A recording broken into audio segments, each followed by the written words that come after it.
You realize we're 2 weeks into camp and the Eagles' safety decisions have only gotten more confusing. The positive, though, is that rookie Andrew Mukuba is a full go, so the competition is heating up. In this video, I'll go over some of those strange looks Fangio's implementing, as well as break down the latest signing from Howie Roseman. Plus, Jalen Hurts dominated practice, and Philly isn't even hiding their plans for Darius Cooper anymore, so let's talk about it. But first, let's run it.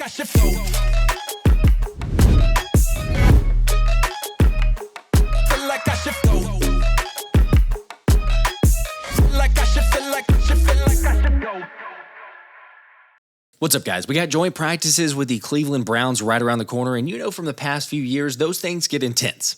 Heck, there's typically been at least one fight or skirmish between the two sides each time they've gotten together for a joint practice. Boy, that escalated quickly. I mean, that really got out of hand fast. When you think about it, joint practices might be better than preseason games. After all, you got Nick Sirianni as well as several of the starters admitting that it allows them to get really creative and try some stuff against a team that doesn't know what's coming. Plus, we've already seen the vast majority of starters aren't going to play in the preseason anyway. So when it comes to the closest thing to actual game reps, joint practices are where it's at. However, before we get there, Philly decided to hold a very light practice on Tuesday, and there's a couple interesting developments that we need to talk about. But first, let's go over the latest roster move from Howie Roseman as the Eagles announced they signed defensive tackle Justin Rogers and released long snapper Christian Johnstone. Now, that's obviously a great sign for long snapper Charlie Hewlett because remember, he'd been missing multiple practices and even sat out the preseason game due to the neck injury. Thankfully, though, he's completely off the injury report and was back on the field Tuesday to get some reps in. Something that we can't say about defensive tackle Gabe Hall. Since the former undrafted free agent sat out of practice with a shoulder injury he suffered in the open practice on Sunday. And I keep saying it, but if you watch the tape on him from practice and from the preseason opener, he's 100% making the roster if he can stay healthy. Granted, it does seem like Philly needs a little bit more help on the interior when it comes to adding Justin Rogers or like why they did it, but I don't feel like I've seen some people mention this or bring it up. I don't feel like it's a competition or concern for Hall. And let me show you what I mean by that. If you're not familiar with the defensive tackle, he's a former 7th-round pick out of Auburn by the Dallas Cowboys who ultimately didn't even make the final roster ahead of his rookie season last year. And then he's bounced around to a couple different practice squads like the Bengals and the Seahawks, but hasn't ever been able to stick. Which isn't exactly a surprise when you watch his tape because the 23-year-old is what you describe as a what you see is what you get type of player. Don't worry, I'll explain that, meaning 6'2", 337, a build low to the ground, he's a drain-clogging nose tackle who can help slow down the run game. It's just that, like Fran Duffy pointed out, there's not much refinement or athletic upside, as Rogers was one of the lowest graded athletes in his class. Therefore, this move makes sense with both Hall and defensive tackle Byron Young still limited, but probably not much beyond that. I don't know, I mean, maybe it speaks to Gabe Hall's shoulder being more significant, and I'll keep you guys posted there, but if anything, it's a short-term add, you add some depth there. I don't think it's anything worthwhile, or honestly, I mean, no offense to him, but making the roster, practice squad even, probably not. At the same time, the Birds are having to bring in a ton of depth when it comes to the trenches this offseason. Now, sure, thankfully, we haven't had any crippling injuries to end a season yet, although it came very close to Landon Dickerson at the end of open practice. The good news, though, as you're well aware by now, is that Landon could very likely make it back by week 1 for Dallas. I mean, love to hear that, obviously. I talked about it more on a recent live stream, but I did get a few comments about there saying, like, no, don't rush him out for week 1. Give him some time. The meniscus injury, he had surgery or will have surgery very soon on it.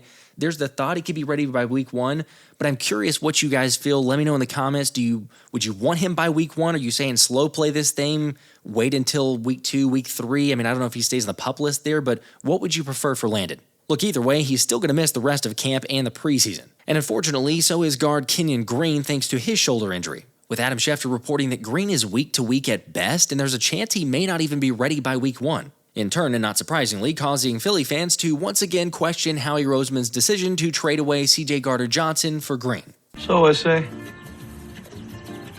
why you bring him here? For the 100th time, it was not strictly a talent-for-talent trade.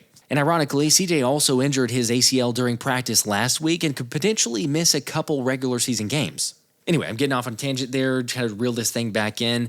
Ultimately, I don't think we need to be so knee-jerk on this. The Eagles have several options when it comes to left guard. Like, let's see, according to multiple beat writers in attendance on Tuesday, Jeff Stoutland elected to go with Brett Toth at left guard for the first-team offense.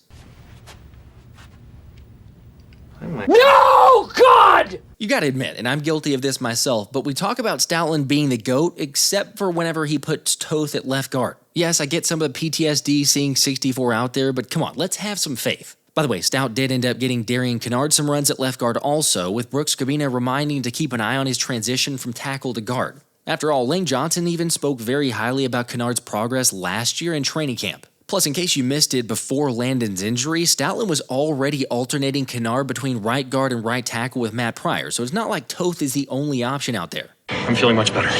All right, maybe Anthony DeBona is right when he said Brett Toth being Landon Dickerson's replacement makes me think that the Eagles believe Landon could be ready for Week 1. Since, if there was a legitimate concern about Dickerson's availability, you'd think they'd be shuffling things around a bit to get Matt Pryor in there with the starters. Who knows? It's all speculation at this point, but I really don't think we have anything to worry about. And the same goes for A.J. Brown, despite the Eagles continuing to slow play his hamstring recovery and make sure it's 100%. As 11 got in some work before practice on a side field. However, the more noteworthy reps and extra work you should keep an eye on is what seems to be happening every practice with wide receiver Darius Cooper, since the undrafted free agent was with wide receiver coach Aaron Moorhead to focus on his technique and get-off. Again, I've shared this in the past, but if you watch who Moorhead spends more time with or coaches harder, you can get a real good indication of who Philly would love to make the roster. And yeah, Johnny Wilson 100% fits in that category. Yet clearly Cooper does too, because he's shown it on the offensive side and is taking it upon himself to be an asset on special teams as well. He keeps improving. Like I said, every day is kind of a new day for him in terms of the special teams world, but he's taking it on himself. One, he's just a great human being.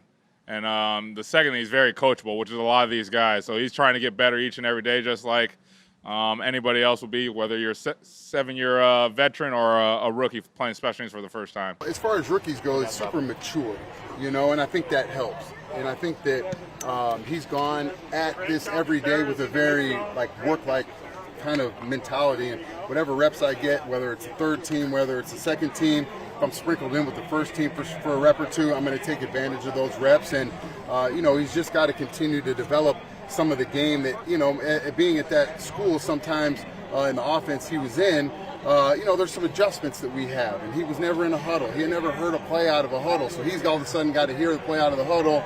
And now all of a sudden he's got to get to his spot. He's got to learn kind of his assignment, his alignment, what an adjustment that we have on a certain play. And then he's got to go do it at a high level against an NFL corner. So he's doing a great job. He's got a lot of natural athletic ability and a great person. And I think that, you're just seeing kind of the tip of the iceberg with him right now, and he'll continue to develop, and he's going to continue to have some lumps, and that's kind of what you are as a young player.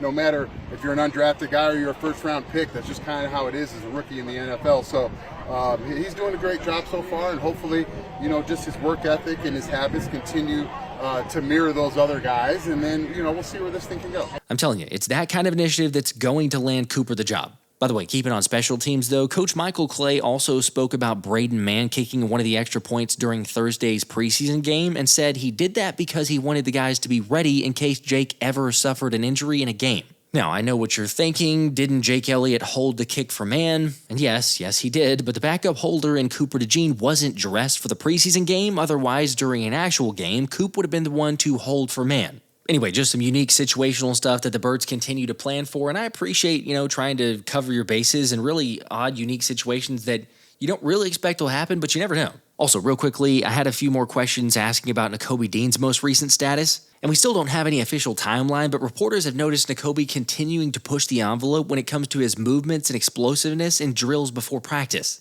Okay, so speaking of injuries though, and while we're on that topic, the latest injury report looks like this. The ones you already know not practicing: Landon Dickerson, the knee; Kenyon Green, shoulder; Gabe Hall, shoulder; and the guy who's still sidelined with a shoulder too, wide receiver Elijah Cooks. And then for the limited players, it's the same as Sunday, slow-playing Zach Bond and A.J. Brown with a back and a hamstring, along with Montrell Johnson, who's got a hamstring injury, and Byron Young, who's very close to returning from the groin injury. I mean, honestly, reading between the lines, a couple reporters speculating as well, but it seems like if Byron Young had to go, he probably could, so no worries in just slow playing it before joint practices. However, despite the Eagles being in jerseys and shorts, they did get some promising work in during the lighter practice. So let's get into the takeaways from the 11-on-11s. Perhaps the biggest item, according to reporters, was that Andrew Mukuba got the start at safety with the first team for the first time since he got hurt the first week of camp. As Philly elected to have Cooper DeJean and Mukuba both play safety and base, and yes, you heard me right, Cooper DeJean and Mukuba, before moving Sidney Brown and Reed Blankenship back in once they went to the nickel package.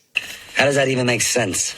A little strange, I know. Granted, we've seen Fangio do this before. He likes different alignments, getting guys who won't necessarily play together together because you never know for injury's sake, but also Andrew Mukuba in there. Does that mean that he's going to go with Mukuba, keep an eye for the next preseason game, or does he stick with Sidney Brown? Personally, I wouldn't read too much into it yet because we've seen all kinds of different alignments. Like, I guess if anything, then sure, it's probably not the best news for Sidney Brown because they don't have an automatic set that they're going to with him at all times. Also, in that same light, and not that this necessarily means too much, but Zach Berman did share that Adoree Jackson was the first one up with the first-team defense for cornerbacks and not Kelee Ringo, which for those counting makes it 8 days for Jackson compared to just 5 days for Ringo. Unfortunately, it didn't matter who was out there when guarding DeVonta Smith, but that's not necessarily a shock. Yet Darius Cooper notably did well to get open against Kelee Ringo for a Tanner McKee completion. And then Cooper actually beat Ringo again, but ended up having a pretty bad drop on what would have been a routine catch, followed by Eli Ricks making a nice pass breakup on wide receiver Avery Williams once the third-team offense came in. And give him some credit, Ricks has made a couple plays the last few days. However, since Jakorian Bennett was added, it's felt like his momentum to potentially start has dwindled quite a bit for Ricks, which I don't know, maybe that's a good thing.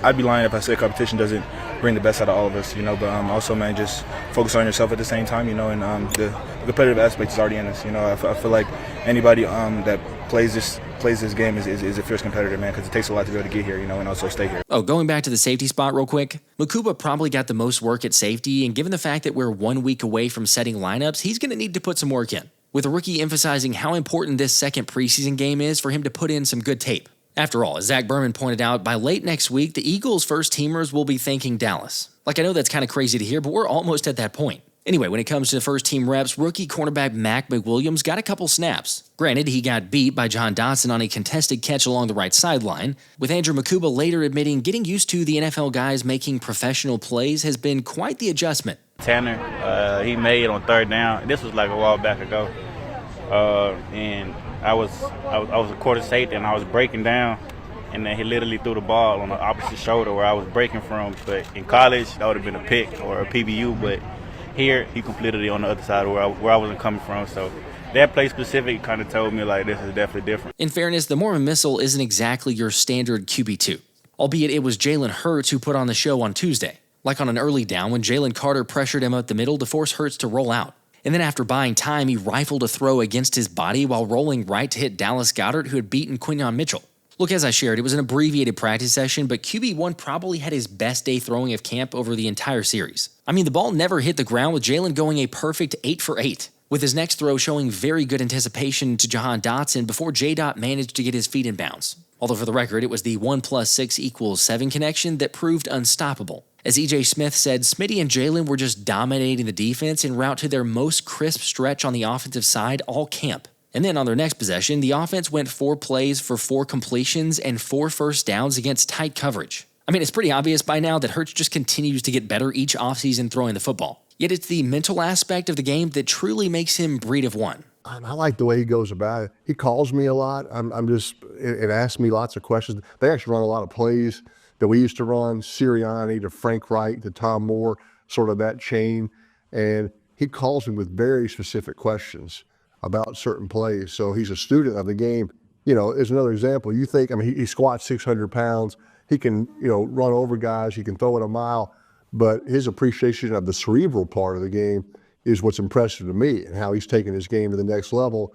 And I think the sky's the limit for this guy. Have you ever met a more intense, serious human being than Jalen? No. Weird, all those national pundits and critics of Jalen Hurts saying that he can't play quarterback, and yet you have one of the most dominant, if not the most dominant, in terms of the mental aspect, the mental side of playing the quarterback position, praising Jalen Hurts for how he masters an offense. Now, unfortunately, it wasn't the best day for Dorian Thompson-Robinson, as he didn't make too many plays before throwing the ball to the flat with nobody there. Although, for the record, UDFA running back Shunderick Powell then got an earful from Nick Sirianni for messing up that play because he was not where he was supposed to be. Fortunately, practice ended on a high note, however, with Kyle McCord hitting tight end E.J. Jenkins over the middle for 20 yards. And honestly, those in attendance said that was one of McCord's best throws, if not his best throw of all camp. He needed that and not have too many positive sessions, but good for him with the QB3 spot in the battle with DTR. Anyway, next up are joint practices with the Browns for the next few days, and the guys are looking forward to going up against a change of pace. Really huge, it feels good to go against new bodies all the time, and just continue to work. as me and him were talking about, find new things to work on continuously, and with your confidence, and just seeing different ways people run routes, different offenses, formations, things like that can help you get better. By the way, just a reminder, but we typically get a lot more 11-on-11 footage and coverage there, so I will have recaps for you guys after each practice, Wednesday and Thursday. Stay tuned. As always, make sure to subscribe, like, share. I'll catch you guys in the next one. This has been the Philly Special. Like I should feel like I should go.